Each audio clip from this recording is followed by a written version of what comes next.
Okay, good afternoon. Let's get started, please.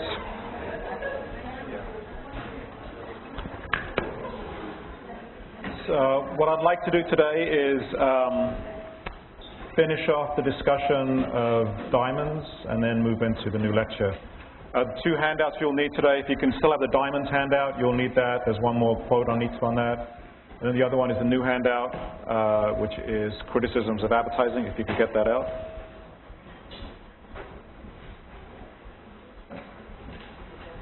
Now, where we ended the last class was I showed you that that clip about diamonds coming out of Sierra Leone.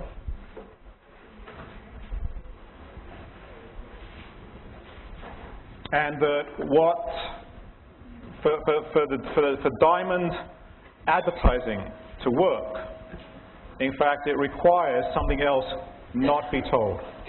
There are always, as I said, two sides to how we understand any story: what is told and what is not told. So there's actually a great deal we don't know about diamonds. Now we know something a little bit about where they come from and about how the trade in them is organized. But remember, there's more to it than just finding the diamonds. Diamonds, in fact, go through a very complex process. Once they're found, they go to either London or Antwerp, and then from London to Antwerp, that's where they're sold to dealers, to diamond merchants, and then those merchants take those diamonds, which are rough diamonds, and they then send them to other parts of the world to get cut, to get prepared.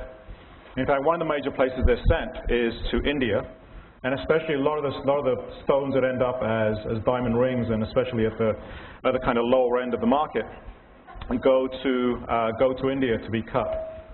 And so that is a whole labor process in India. There's about 100,000 to over 100,000 cutters working in India, a large portion of whom are children who have been sold into indentured labor by parents. And so there is a whole system also of slavery and indentured servitude that is built into that little piece of that gem that ends up on people's finger. There is a whole history. There is a whole and complicated history. As with any product, diamonds are strange in this. We're just using diamonds as an example of how objects work. And in fact, I think more and more people are now starting to understand this. In fact, there was, as many of you must have already seen it, there was a Hollywood film not too long ago called Blood Diamond. Featured Leonardo DiCaprio and Jennifer Connelly, so two of the biggest stars in Hollywood. And even though the film was about this big diamond they found, the film was really about Sierra Leone and the Civil War and what conflict diamonds were doing and what the control of diamonds in the Civil War was doing. And if you may remember, Leonardo DiCaprio plays, in fact, the mercenary who is he's in it for the money, and he's selling himself to whoever will pay him the most amount of money. He's trying to get the diamond out. And Jennifer Connelly plays a reporter who's trying to get the story. He's trying to get the story of diamonds, and especially of conflict diamonds. And so I'm going to play you a little clip now from the film, which is actually it's a nice little clip. It's Leonardo DiCaprio as the inside of the mercenary, explaining how conflict diamonds end up in the world market and how you can never tell what is a conflict diamond. You can never tell where, in fact, diamonds come from. The company they talk in code in the film. The company Vanderkamp they talk about, that's De Beers. Okay, so when they talk about Vanderkamp, that's De Beers. So this is a little clip from illustrating this.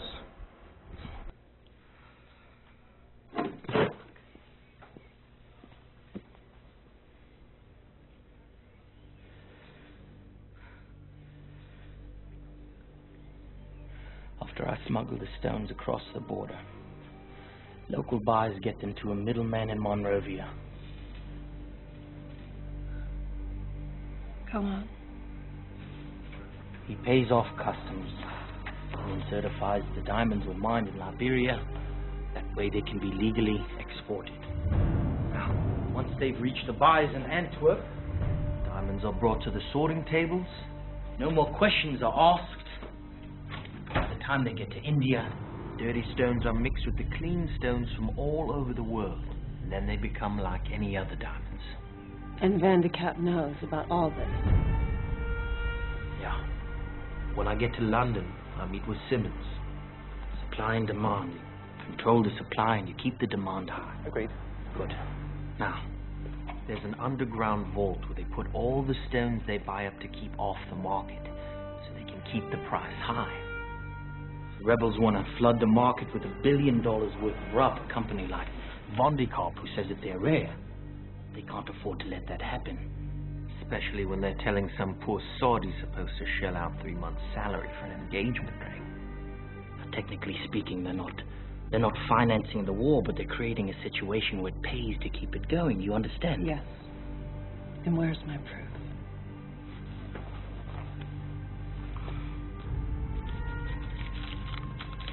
Names, dates, and numbered accounts. You publish one word of this story before I give them the stone, and I'm dead, After I give it to them, and I leave this continent forever. What if you don't come out with the diamond? Then write whatever you want. I'm already dead.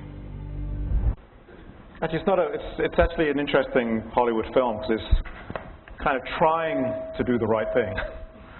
And I'm actually very mixed about it as a film because at the same time that it's actually very good on diamonds, given the image of Africa it has in it is absolutely horrific.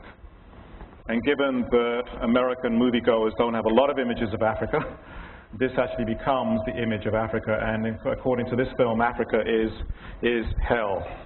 And it's populated by animals and by people who will do horrible things to get diamonds. So I'm actually, and you know, for me, it's a mixed film. And that's if you want to be an analyst of communication, you've got to be able to kind of think in those terms. You can't. Something is not either all good or all bad. Most things that we come into, most things that we are exposed to, in fact, have that kind of contradiction built into them, and you've got to have an analysis that is capable of being able to say, actually, there's some good things and there's some not so good things that are happening within this piece of communication, and the way that piece of communication is going to play out in the world, the way it's going to interact with people who are going to see it with their own set of stories. People are going to see it who have their own prejudices already about various things. But as I said, it's not for a Hollywood film. It's kind of trying to do the right thing. Now, I said when we did the first class, I ended up by using this term. I said advertising is a discourse through and about objects. Okay, it's a discourse through and about objects. And this is and we can use the diamond example to illustrate what we mean by that, although it seems like a kind of clunky term. Okay, in the diamond example, the discourse, right, the discourse is a story about love, about intimacy, and about family. That is what De Beers is using. That's the discourse De Beers is using. And that story is told through the objects of the story is told through, and what it becomes about are diamonds. Okay, the discourse is love, intimacy, family. The objects that is told through, and then what diamonds become about, or what are diamonds. And I want you to keep in, the reason I started off on the diamond example is because I think it actually points to something more general. If it was only about diamonds, it wouldn't really, it wouldn't be that interesting actually. So the reason I start off with a diamond example is I think it actually takes us into something, it actually tells us a great deal, not just about the world of diamonds, but about the way in which products operate within the kind of consumer society we live in. Okay, I would draw 3 general points from the diamond example. Okay, 3 general points. The first of these is that the present has been constructed by actions in history. Okay, what we think of as normal, what we think of as what is our normality, has been constructed in the past. Our present is always constructed. And one of the reasons to look at history, and whenever I say you should look at history, people's eyes glaze over. One of the reasons to look at history is to understand mean, I think there's reasons you should look at history anyway, because we need to understand the past, but we need to understand the past because in the past, the present has been constructed. In the past, the present has been constructed. That is, when I said, diamond is forever, well, that came from somewhere. It wasn't just always around. It wasn't just dropping. It doesn't drop from the sky, fully formed out of just somewhere. The idea that a diamond is forever comes out of a very particular industry and and is functioning in a very, very particular way. And the way we can understand that, the way we understand the present, and essentially that's what we did when he said, we started off with the present, a diamond is forever, and then we essentially went back in history and said, okay, how did that idea come about? And you have to go back, if you're interested in the present, you've got to go back to when the present was constructed. You've got to go back to when the present was constructed, and that is somewhere in history. So that's first. The present is always constructed by someone, or it's always been constructed. Secondly, this is the second point, advertising's power, to the extent that advertising has power, to the extent that it gets people to believe that it's worth forking over 2 months' salary for these little things that they have abundant supply of and will never run out of, but they have to plunk down this, or however much money is. I mean, the power of advertising in this case is based on making sure that competing messages about products are not allowed to be heard. That is, other stories have to be kept out. Other stories have to be kept out. Now, I remember I played you a couple of clips from a film that you have to watch anyway. It's a required film, and it's called The Diamond Empire. That was actually a film that was done in, it's quite old now, it's 1994. But it's a classic film. And in fact, when it first came out, De Beers did all kinds of things to make sure that it wouldn't be shown. Did all kinds of things to make sure that it was toned down. And in fact, it's almost impossible now to get hold of it, because even though the PBS stations or the public broadcasting system showed it, they won't distribute it. Why won't they distribute something that is, in fact, one of their programs that they broadcast once or twice? Well, that's as a result of stuff happening in the background as well. In fact, one of the things as some of you may know, I run an organization called the Media Education Foundation, which makes films and distributes them, and we just made arrangements actually to acquire the Diamond Empire and to actually redistribute it and to get it out, especially into the educational market. And in that way, there'll be a different story. There'll be a different story being told around diamonds. But remember, advertising's power, and this is not just in diamonds, but it's in every single case. Advertising's power is based upon the fact that that it works essentially on a blank slate. We don't know where products come from. We don't know how things are produced. And as soon as you know, in fact, the message of advertising changes in its effect. Because if we are the people who are the targets of advertising, well, advertising will only work to the extent that other stories are not in our heads already. And if there are other stories in your heads about whatever advertising is talking about, well, those stories will then interact. So advertising's power, in one sense, comes from the fact that it operates on a blank slate. That's when it's best. Blank slate. They give all the information and you know nothing. And thirdly, the third general point that comes out of the diamond example is that our ideas about things that matter to us, family, friends, intimacy, sexuality, security, a whole host of things to do with identity, that their ideas about those things are shaped by the broader cultural environment. And that's actually, we're the same then as every other culture. In every culture, there are stories told about family, about friends, about intimacy, about sexuality, etc. Every culture does that. And our ideas about those things are dependent upon what stories we're exposed to. And in this culture, the reason we're going to look at advertising for a whole semester is because advertising has now become a key player in the stories that are told to us. And it talks to us. Remember that it is a discourse. It is a discourse through and about objects. If you'll go to, from the diamond handout, if you'll go to quote number 4, this is a way of summing it up. This is from a book called Social Communication and Advertising.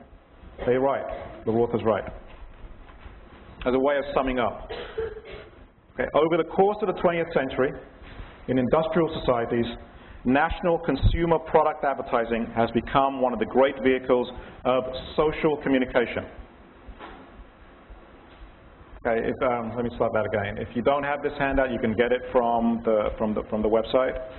I'm going to go through it. I mean, the reason I give the handouts, the reason I give these quotes, is actually to give you a little bit of a breather from note-taking, but also so that I know that you already have important quotes in a handout form. Okay, but when I start reading this is not an opportunity to start doing other things. Let me start again. Over the course of the 20th century in industrial societies, national consumer product advertising has become one of the great vehicles of social communication. Regarded singly and superficially, advertisements promote goods and services. Looked at in depth and as a whole, the ways in which messages are presented in advertising reaches deeply into our most serious concerns: interpersonal and family relations, the sense of happiness and contentment, sex roles and stereotyping, the uses of affluence, the fading away of older cultural traditions, influences on younger generations, the role of business in society, persuasion and personal autonomy, and many others. That's the discourse that advertising talks to us about. In that sense, when we come to the title of the course, it's taken me 3 classes to get there, advertising is a form of social communication. Okay, that's what we mean when I say advertising as social communication. That's what I mean. It is talking to us about things that matter to us. It is talking to us about a whole array of different issues. Within that, products are key, yes. But remember, to ask the right question about advertising, is not to ask, does advertising make us buy products, or does advertising make us buy particular things? As I said, for some people that's an interesting question. For the business school, that's an interesting question, and that's what they spend most of their time doing. But if you come at advertising from a social, cultural, political, anthropological perspective, then you have to have a different set of questions, which is when we talk about social communication, what does advertising tell us about what is good and bad? How does advertising talk to us about good and evil? How does advertising talk to us about our identities? How does advertising talk to us about what values we should promote? Which values should be our values? And that's the way we're going to talk about advertising this semester. Okay, that's the diamonds class over. We're going to now turn to the new class. This is going to, so if you can get out the new handout that you'll need, criticisms of advertising. Just give me a second to get organized here. Okay, so let me tell you what we're going to do. Actually, before we do, let me just say one other thing that you'll most probably have noticed by now that I have opinions.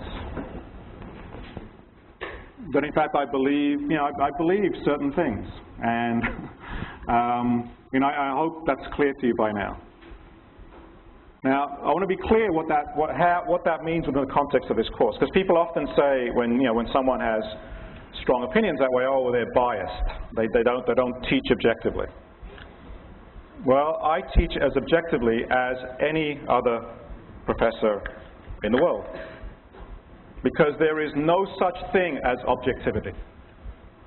Every time you open your mouth, you are deciding to speak a particular thing as opposed to something else. And what I'm giving you, I'm laying out the power that I have here. The reason I'm laying out the power that I have here is because once I've told you what my power is diminished. The power that the teachers have is the power to define what you're going to look at. And that is always a choice. That is always a choice, that you're going to look at these things as opposed to these things. In that sense, there is no such thing as objectivity. Because every time you communicate, every time you open your mouth, you're deciding to, in fact, focus on this as opposed to focus on that. Okay, that is inherent in being human. That is inherent in being, in wanting to communicate. And everyone, as I said, everyone does that. Now, what I've just done is I've actually told you that up front. And what I hope you will do is, in fact, not just sit back and take what I'm saying, but I want you to be critical analysts. I mean, I want you to be critical analysts of the world, but I actually want you to be critical analysts of everything that you come into contact with.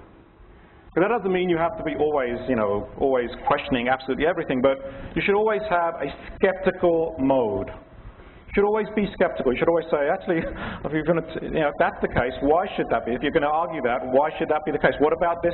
What about this example?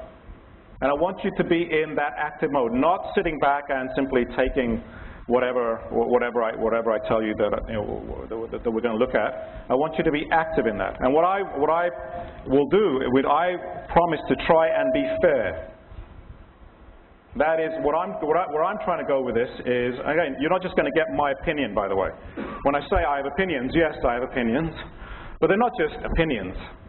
And I don't think my opinion is just the same as someone else's opinion. The reason I'm at the front of this class is because I think I can argue a certain point of view. And when I say argue, the reason I'm arguing what I'm doing is because I actually think that is where the evidence points us. That is where the evidence points us. And so it's not just a matter of opinions, like I have my opinion, you have your opinion, and we'll just disagree. No. We can have different opinions, but we have to figure out a way that we can evaluate which opinion is right and which opinion is wrong. Or perhaps why both opinions are wrong. That is why we're in here in a classroom and not outside ranting on the street. Okay, we're involved here in a process of analysis, and a process of evidence, a process of bringing facts forward to construct an argument. And so I'm giving you that up front. I'm going to give you, and I said I've just taken away. Most teachers won't do that. Most teachers will think you're going to get something objective. Well, I'm telling you there's no such thing as objectivity. And by telling you that, in fact, I have given you the biggest weapon that you could possibly use, which is skepticism and which is your own analysis. So I want you always to keep that in mind. And especially, again, it is not my job. It is not my job. I have a very specific kind of perspective on what my job is. My job is not to tell you what to do. That's your job. Okay, my job is to get us to understand the world the best it can be understood. And the clearest way in which that can be understood. That's my job. And if I don't do that by the end of the semester, if you're confused about advertising and you don't, then I've failed. Okay, but my job is to try and get you to understand advertising and to have a clear view of how advertising works. And then your job is to figure out what you want to do with that. Your job is to then figure out what you want to do with that knowledge based upon your own values, based upon what your own morality is, based upon what's important to you. And I hope, let's take the diamond example. Okay, the diamond, within the diamond example, what I've given you is another way to understand the diamond industry. And I hope within that there is nothing that I said that said you shouldn't buy diamonds. That is up to you. Right now, you can still choose to participate in that world. And that is not up to me to say that's right or wrong. That is up to you to figure out based on your own values and based upon your own morality. But you now have something else in your mind. You now have also a set of stories about. You also have another way of thinking about diamonds, not just about what the beers want you to think about. And it is now up to you. It is now up to you to figure out what you want to do with that. And I hope perhaps I'll get carried away someday when I'm up here and say this is what we should do. And if I do that, you should feel free to stick your hand up and say, actually, Professor Jhally, you said you wouldn't do that. You said that wasn't your job. Because I really believe it's not that. I really believe it's not my job. It's not a job of any university teacher to tell you what to do. The job of what we're involved in here is a way of actually coming up with clear thinking. And then, as I said, it is up to you. It is up to you. Now, I say this at the start as a way of introducing what we're going to be looking at, because what I want to do in the next 3 classes, the rest of the class today, and then the next 2 classes, I want to look at, in fact, a whole range of arguments around advertising. And we're going to start off with criticisms of advertising, about the arguments that have risen up around criticism. And then we'll also look at, in a couple of classes' time, the very strong arguments that have arisen to defend advertising as a social institution. But as we look at all these arguments, we're going to look at lots of different theories, lots of different arguments, and you have to figure out they can't all be right, because it's the same story. They're different stories being told about the same reality. So they all can't be right. Some of them, perhaps all of them are wrong. Perhaps none of them are right. And you've got to be able to figure out a way to decide, in terms of how you understand it, what is valid and what is not valid. And the way to decide that is not because someone says so. The way to decide is not because someone says it's valid or something. It's what evidence is brought forward. What kind of analysis is being articulated here. What makes sense and what doesn't make sense. And again, you have to do that now. I mean, you have to do it with me anyway, but we are now explicitly going to have to do that for the next 3 classes, because we're going to look at, as I said, a wide range of arguments around advertising, and they are contradictory. They are contradictory. They can't all be right, and so you have to figure out which ones. Actually, I was going to say which ones are right. They all might be wrong. I mean, in fact, if anything, one of the things we know about through human history is, in fact, most of what humans have believed about in the past has been wrong, has been proven to be wrong based on present knowledge. So again, I don't think it's a matter of saying this is right and is right for all time. It's like, okay, based on the evidence that we have, based on what we know, I think this actually makes the most amount of sense right now. Okay, we're going to start off by, having said that, we're going to start off by broadly looking, we're going to divide up these arguments into criticism of advertising and defenses of advertising. And we're going to start off with the critics. And what I'm going to try and do is to make the strongest argument for both the critics and the defenders. To try and make the strongest argument I can to lay out what the argument is, so that we can then kind of figure out for the rest of the semester, okay, how do we sort through these things? Today we're going to look at criticism of advertising. There are 3 aspects to the 3 parts of the argument. And you don't have to write all these down immediately. I'll go through these one at a time, but just to let you know what we're going to do. We're going to, first of all, ask the question of why advertising exists, and a set of arguments around that. There are a second set of arguments connected with how does advertising work? How does it do what it's supposed to do, whatever that is it's supposed to do, according to the critics? And then thirdly, what effects does advertising have? Okay, so why does it exist? How does it do it? What effects does advertising have? And I'll go through these, as I said, one at a time. So let's start off with that first one, which is, why does advertising exist?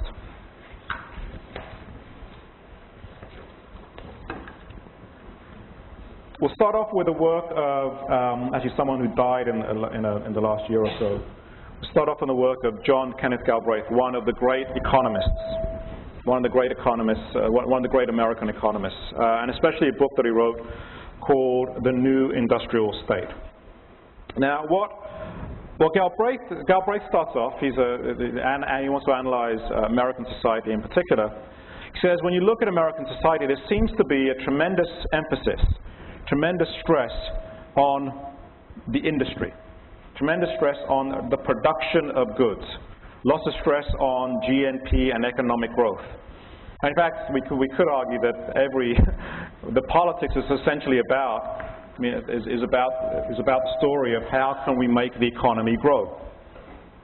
But the idea that you have to have economic growth, and the more things you can produce, the better we will be, that is a very, very powerful idea. That's based around the idea of that the production of goods is good. Now he says, so that this society, this economic base is about producing things. Well, okay, that's the stress. Now every society, every mode of production has to have some negative aspects to it. There are always costs to the production of goods. I mean, one of the major costs, we're now starting to see it more and more, we're starting to realize it more and more, is the ecological costs. There is, in terms of the way we produce goods and the way we use them, there is a tremendous increase there's an impact on global warming, which is going to have a global impact. We're using up resources at a rate we never thought we would use them up before. There are non-renewable resources, there are whole species going extinct as a result of what human beings are doing to produce things. So there is also conflict between workers and employers around how we should organize a society. So there are a tremendous amount of costs, ecological costs, social costs. And again, there's nothing unique about that. Every system of production will have some costs to it. Now, Galbraith wants to argue, and he's looking at it in a broad way. He says, okay, well, how are those costs justified?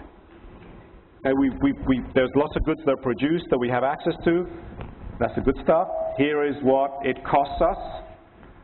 How do we justify the costs, essentially? How do we count it? And he says the stress on the production of goods can be justified in two ways. Okay, why should we keep producing the way we're doing? It can be justified in two ways. He says, on the first hand, the argument that's given is, well, we need to have production because production creates jobs. That is, if we didn't make things, people wouldn't be able to work. They wouldn't have. So we need to produce so that people can make a living. It's an interesting argument. It's actually not the key argument because there's lots of different ways. If you just want to create jobs for people, there are many other ways of organizing society. You could have people doing all kinds of things, not just producing things. You could have them involved in all kinds of economic activity, all kinds of other social activity. So Galbraith argues, in fact, that's not the main one. Even though politicians talk about this a lot. They talk about how if this industry comes into this town, it's going to create this many jobs and it's going to generate this much taxes, etc. Even though politicians talk about that, Galbraith says it's not the main reason why you should have a society that is so focused on the production of goods. So focused on the production of things. He says that there's a second argument for that. He says the second argument actually is much more key. He says the reason we need to produce what we're producing is because that is what we want. The reason we produce so many things is because that is what people want. People want more and more things. And for Galbraith, that is why do we...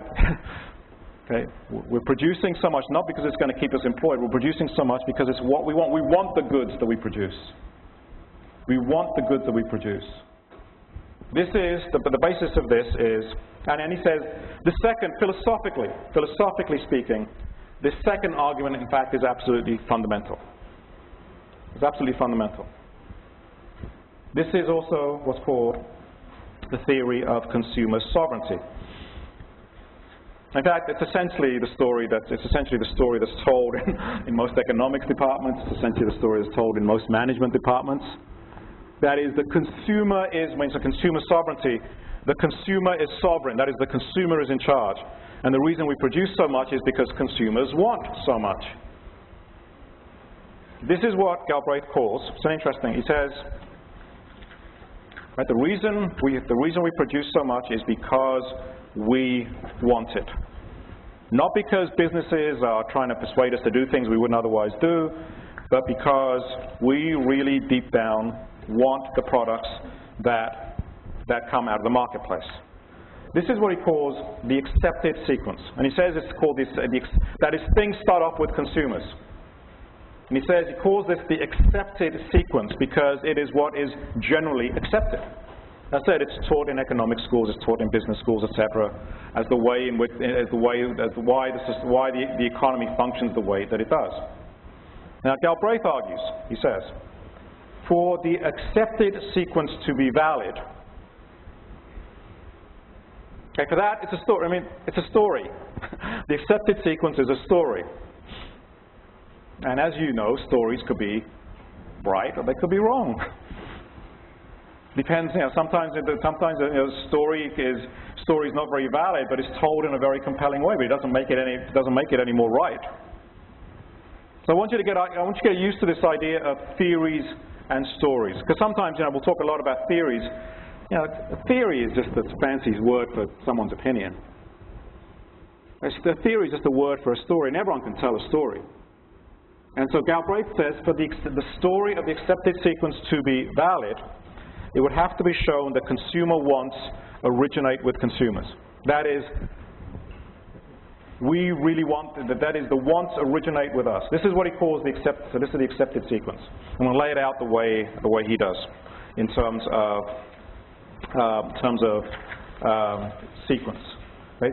If there are consumers, there are producers, people who make things, and then there is the market that is supposed to bring them together. Okay? And in this accepted sequence, the starting point is the consumer, who communicates, I'm never quite sure how, but somehow the consumer communicates in some magical way to the market what they want, and then in some other way producers figure out what it is. That goes to the producers, and then producers produce what consumers want. But the starting point is always, the starting point in the accepted sequence is consumers. And then ultimately, the producers then will produce. Well, I said I'm never quite sure how this feedback mechanism happens and how consumers kind of communicate what they want to the marketplace. But it's the main story told about the economy we live in, so we should take it seriously. For Galbraith, so I said for Galbraith, he says, you have to show, remember, for this to be true, you have to show that things start with consumers, that wants originate with consumers. And he simply says, if that's the case, then the reason we produce so much is because consumers want so much. For Galbraith, however, he says the accepted sequence, how does advertising fit into this, he says? And for Galbraith, the accepted sequence cannot be reconciled, he says, with the existence of a massive advertising industry, the function of which he says is to create demand. You can't, within the accepted sequence, you can't have something, you have to account for what advertising does. How then does advertising fit into this idea of needs and wants? And for Galbraith, it's simply that the accepted sequence can't be reconciled with the existence of a massive advertising industry. Remember what he says. He says the function of this is to create demand. You can go to quote number 1 from the handout today. That is, to bring into existence needs that would not otherwise have existed in the population. That's what it means to create demand, to make people want something that they wouldn't otherwise have wanted. Let's go to quote number 1 from the handout. He says, this is Galbraith, he says, consumer wants can have bizarre, frivolous, or even immoral origins, and an admirable case can still be made for society that seeks to satisfy them. Stop there. He says, okay, this is not for him a moral judgment. He says consumer demands could be really weird and kinky and all kinds of things. Right? That's not up to him. And he says if consumer demands and whatever they were, and you said, well, we're going to build a society that's going to cater to those demands. It's going to cater to what the consumers want. He says that'd be a fine. You can make an admirable case for that kind of society. He says. But, this is a big but now, but the case cannot stand. The case cannot stand if it is the process of satisfying wants that creates the wants. Okay, the process of satisfying the wants that creates the wants. That is, if you now show that in fact things don't start with consumers, but they start somewhere else, then you can't make that case that everything is for the good of consumers. He says, for then, the individual who urges the importance of production to satisfy those wants is precisely in the position of the onlooker who applauds the efforts of the squirrel to keep abreast of the wheel that is propelled by his own efforts. Okay, the squirrel wheel, the squirrel in the cage, and it runs on a little wheel, and can only run as fast as it'll run itself. You can't say, look how fast it's going. It's keeping up. Well, it's only keeping up with whatever it's doing itself. And for him, he says that if you could show that wants came from somewhere else, then you can't say what a great society. Look, we're giving consumers whatever it is they want. So what Galbraith does,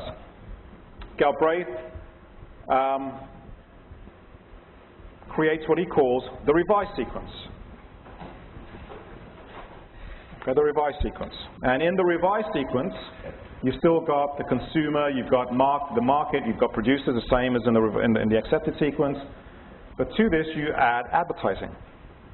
And for Galbraith, now, the starting point Remember in the accepted sequence, the starting point was on the left-hand side, was with the consumer.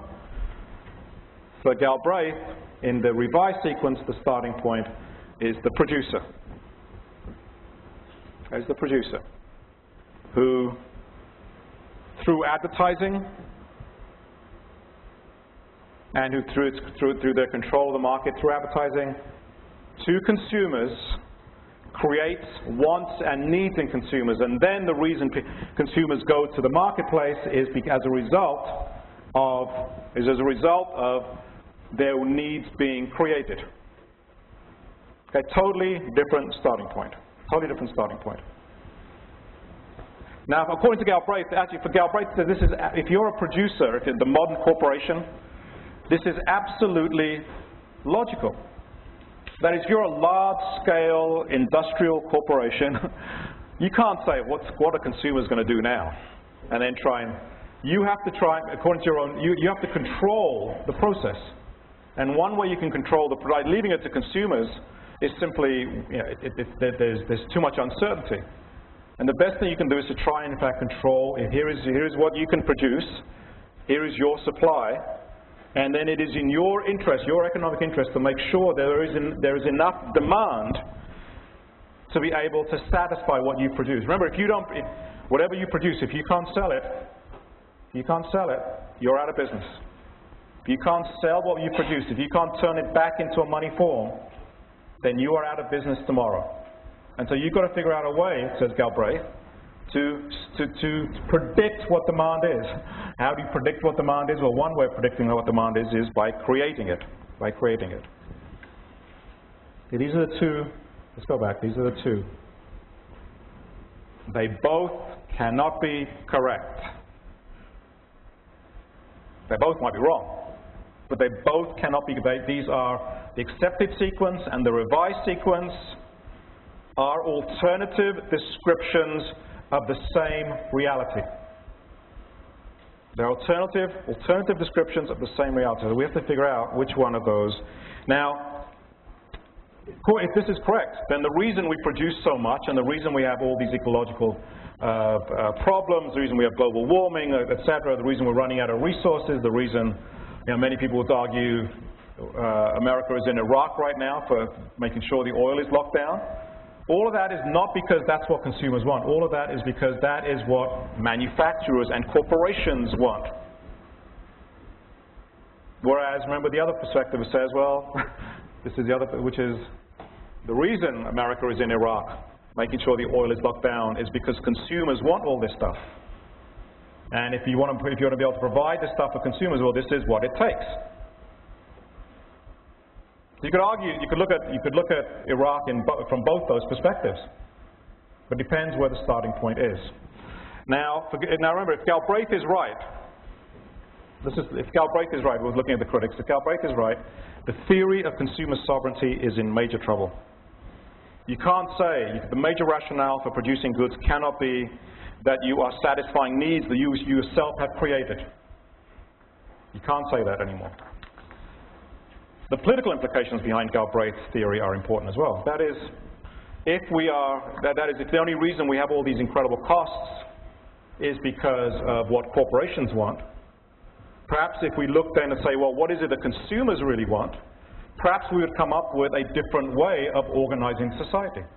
Perhaps we would have less stress on the production of goods and more stress on investing in other things, investing in housing, investing in healthcare, investing in education, investing in a whole host of other things that consumers could also want.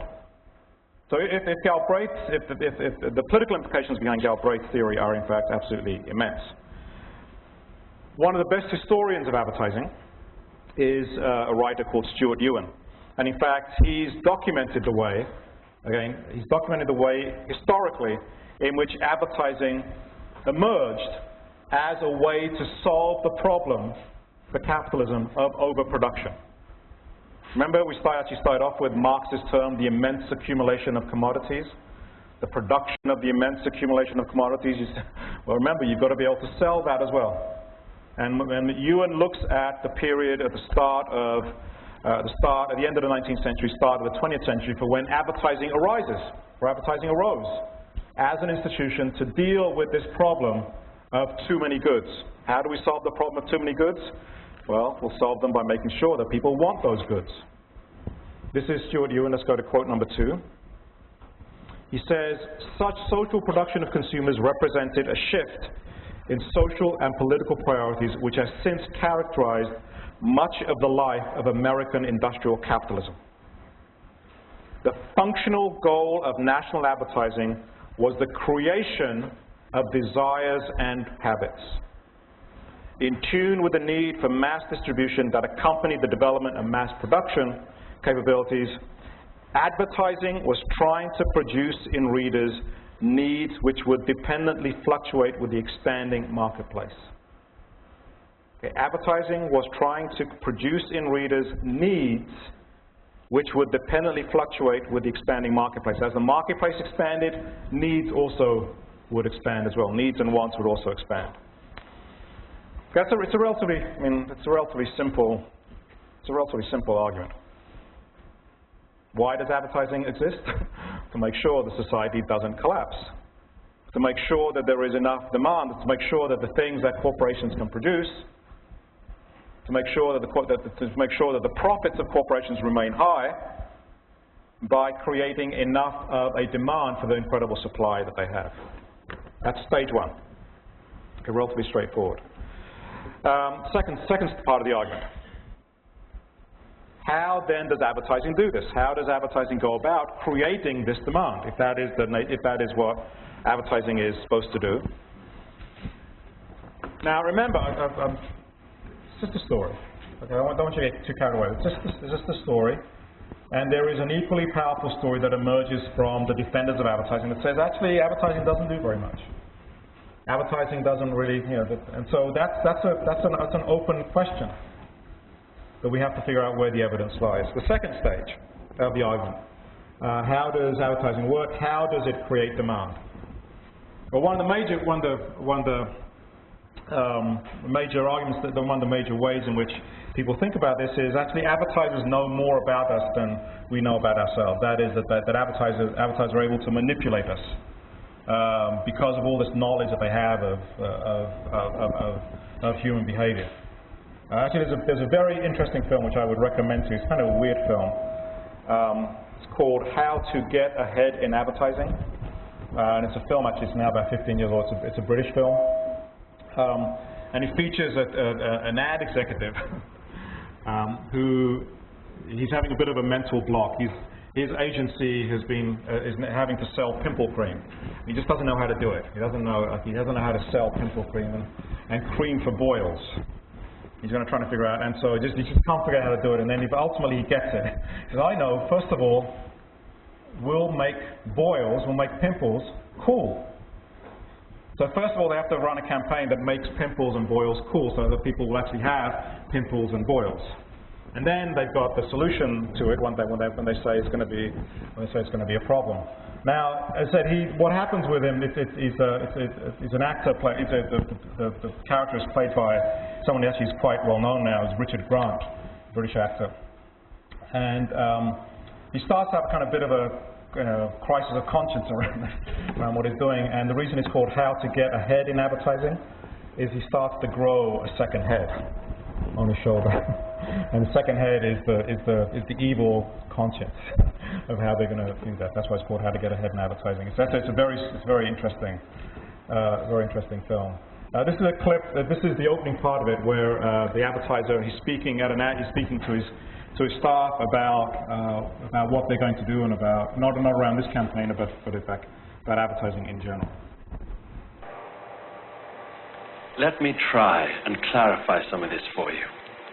Best Company supermarkets are not interested in selling wholesome foods. They are not worried about the nation's health. What is concerning them is that the nation appears to be getting worried about its health. And that is what's worrying Bestco. Because Bestco wants to go on selling them what it always has, i.e. the white breads, baked beans, canned foods, and that suppurating, fat-squirting little heart attack traditionally known as the British sausage. So, how can we help them with that?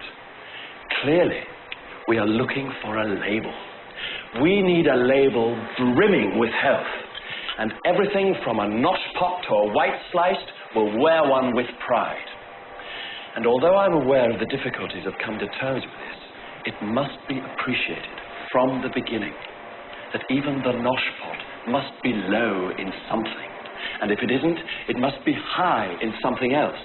And that is its health-giving ingredient we will sell. Which brings me to my final question. Who are we trying to sell this to? Answer: we are trying to sell this to the archetypal average housewife, she who fills her basket. What you have here is a 22-year-old pretty girl. What you need is a taut slob, something on foot deodorizers in a brassiere. I'm not quite sure we can go along with that, Mr. Bagley. I mean, if you look at, like, the market research... I don't need to look at the market research. I've lived with 13.5 million housewives for 15 years, and I know everything about them. She's 37 years old. She has 2.3 children, 1.6 of which will be girls. She uses 16 feet 6 inches of toilet tissue a week and fucks no more than 4.2 times a month. She has 7 radiators and is worried about her weight, which is why we have her on a diet. And because we have her on a diet, we also encourage her to reward herself with the little treats. And she deserves them. Because anyone existing on 1,200 calories of artificial synthetic orange-flavored waffle a day deserves a little treat. We know it's naughty, but you do deserve it. Go on, darling, swallow a bum. And she does. And the instant she does, the guilt cuts in. So here we are again with our diet. It's a vicious but quite wonderful circle, and it adheres to only one rule. Whatever it is, sell it. And if you want to stay in advertising, by God, you'd better learn that.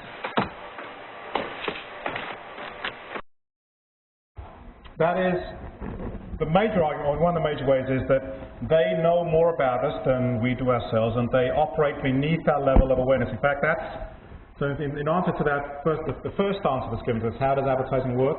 Well, it works beneath our level of awareness. So we're not even aware of the impact of advertising. We're not even aware of all the knowledge that they have and how the manipulation works. The first person actually to really talk about this in the 1950s was an author called Vance Packard, who wrote really the first really kind of critical book about advertising and about the role that research plays within this. And he called his book The Hidden Persuaders. And so that's one, according to this argument, that's one way in which it's done, which is we're not even aware of it. Let's go to quote number 3 from the handout for today. Okay, he says, this is Packard. He says, many of us are being influenced and manipulated far more than we realize in the patterns of our everyday lives. Large-scale efforts are being made, often with impressive success, to channel our unthinking habits, our purchasing decisions, and our thought processes by the use of insights gleaned from psychiatry and the social sciences. Typically, these efforts take place beneath our level of awareness. Typically, these efforts take place beneath our level of awareness. It actually doesn't arise to the level whereby we can actually interact with them as ideas. I read a little quote from an author called Stuart Ewan a little while ago, and Ewan is really one of our major scholars to do with advertising. He's also written a fantastic book on public relations as well, in a similar kind of way. And Ewan actually argues, he says, there's a lot of, when people talk about how, in terms of psychology and advertising, there's a lot of focus on Freudian psychology. There's a lot of focus on, sexuality and those kinds of things. And he said, actually, the major psychology that's in play in American consumer culture isn't Freudian psychology. It's Pavlovian psychology. And that's what he means by that. This is Ewan. One of the reasons why, I actually think the relationship between Pavlovian psychology and 20th century America is something that needs much more exploration. Because there's a lot of talk about the influence of Freudian theory and psychoanalysis and theories of the unconscious and instinct theory and so on and so forth. But I think one of the things that's often been left out of the analysis is that the ultimate psychology which runs through our society is a Pavlovian psychology. And just as Pavlov's dogs were trained to salivate at the ringing of a bell when they would be fed, and then after a while all you had to do was ring the bell and they thought food and they salivated. That's basically the way in which communication strategies operate in the United States from the 20s on. You start creating stimuli which are designed to make people salivate. Remember Pavlov's dog, the famous experiment that is the dog, you feed the...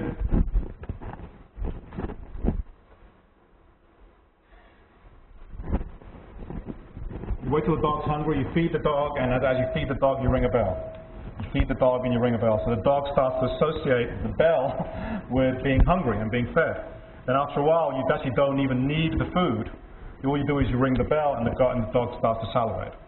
And that's what Ewan argues is happening with advertising. That is, they come up with, that they have knowledge of triggers that they can use in essentially to get our reaction without us even thinking about it. To get a reaction from us without even those conscious thought processes kicking in. It's actually, it is interesting, because some people often say Pavlov's dog is, it's too simple as a way of describing consumer behavior. And you need something more complex. Well, perhaps you do, perhaps you don't.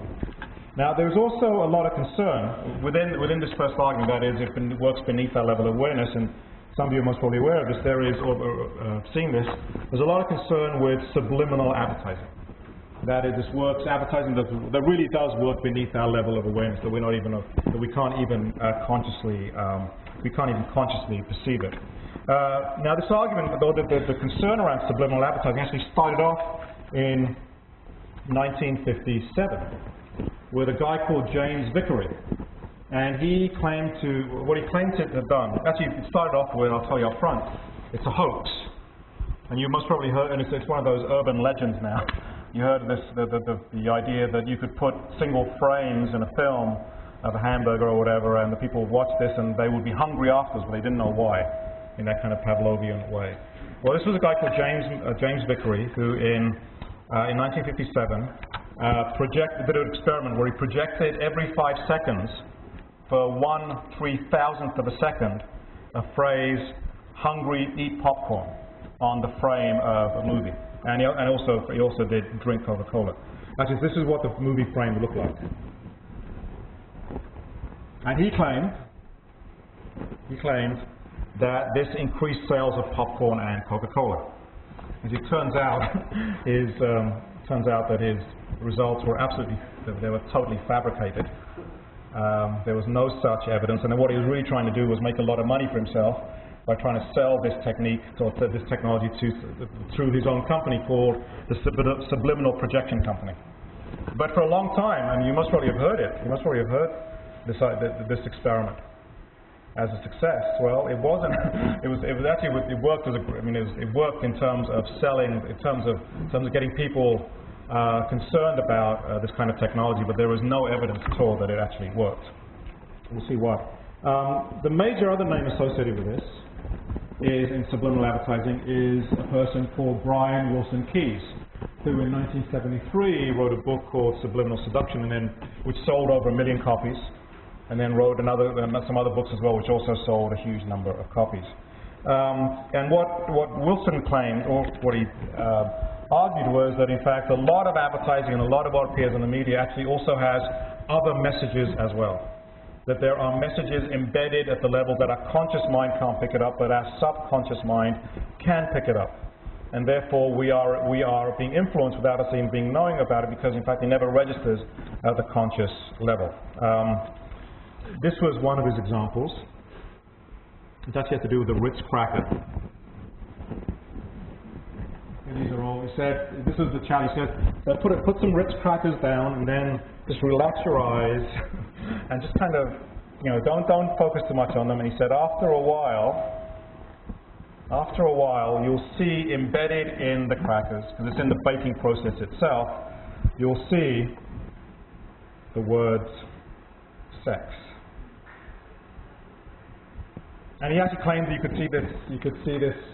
would see the phrase sex embedded in the Ritz cracker.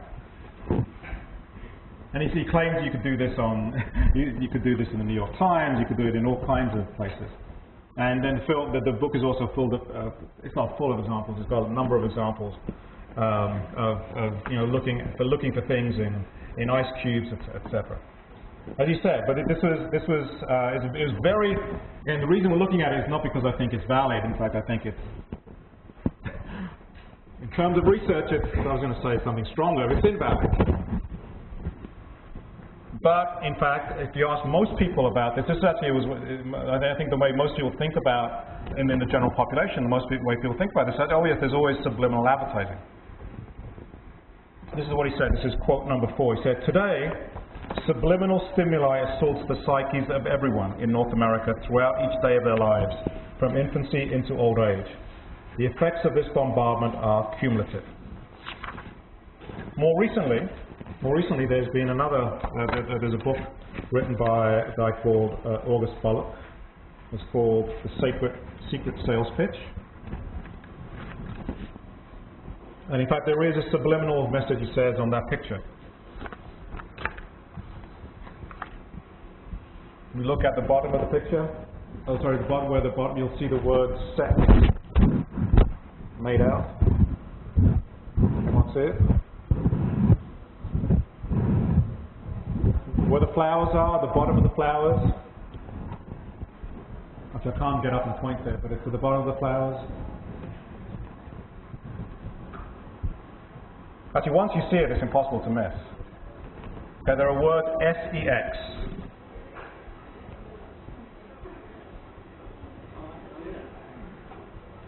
Now, actually, my question on this, this is as a skeptic. Okay, my question as a skeptic on this is, okay, what Keyes and actually in August Bullock are saying is that our subconscious mind is picking this up. Which means our subconscious mind is literate. Our subconscious mind knows the phonetic alphabet, and that it knows it without us even. Right? I've never heard the argument for how our subconscious would respond to alphabetic.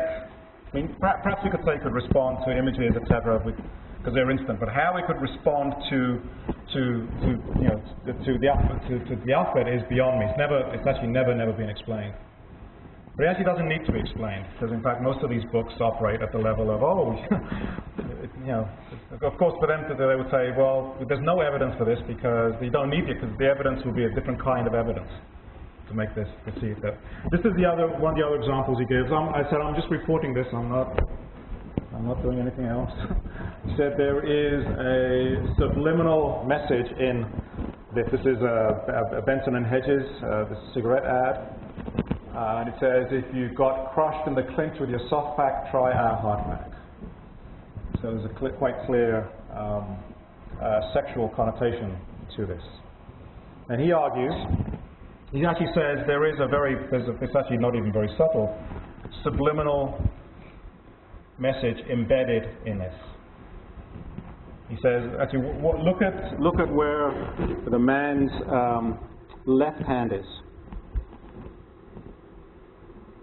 On the woman's back, and he claims that in fact there is a penis there, that he has his hand wrapped around in some way.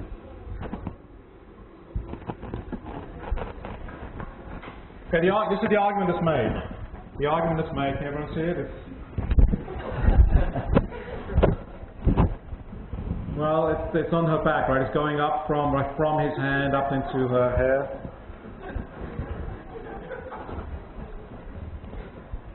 And he argues, this is his argument, he says, the role of advertising, okay, you actually can't even see it when I point it out to you. I don't know how, the subconscious mind must just not be picking up. Okay, he argues that in fact this is meant to that they know that people smoke more when they're anxious. And so the role of advertising, for one sense, the role of cigarette advertising is to make people anxious. In that he's absolutely correct. and that appetite and the smoking is a solution for many people to anxiety. And so the slogan, if you got crushed in the clinch with your soft pack, try a hard pack, that's playing upon sexual anxiety. And so, but within the ad, it also has to be able to say that you can also resolve the sexual anxiety as well. There's all kinds of hidden sexual messages within this. As I said, it's not.